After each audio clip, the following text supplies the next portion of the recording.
যদি নির্বাচন না আসে নির্বাচনই হবে না। দেশটা ভাই খুব থমথমা আছে, দেশ খুব একটা ভালো পদ্ধতিতে নাই।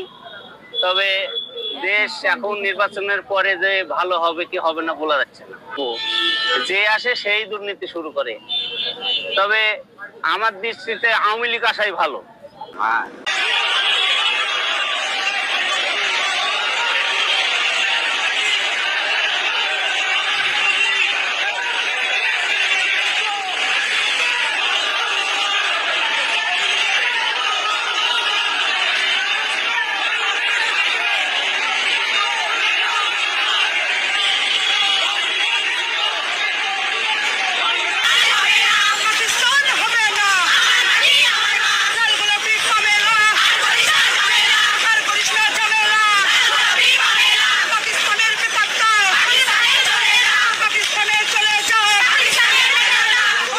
আমি বঙ্গবন্ধুরে ফুল দিব। আমি 18 কোটি জননীর মাননীয় প্রধানমন্ত্রী শেখ হাসিনা আমার মা। মনে প্রাণে বঙ্গবন্ধুকে ভালোবাসি, আমি শ্রদ্ধা করি।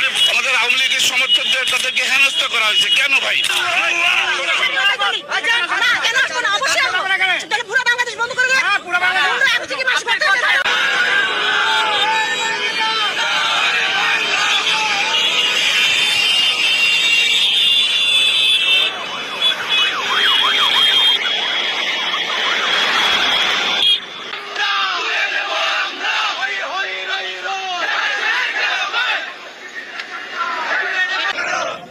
হাজার বছরের শ্রেষ্ঠ বাঙালি বলে না, তবে আমরা আওয়ামী লীগের ভোটার। সমস্যা আছে?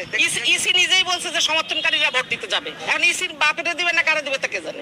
আমরা আসতে পারবো না এখানে। আওয়ামী লীগ ট্যাগ লাগাই দেন কেন সবাই?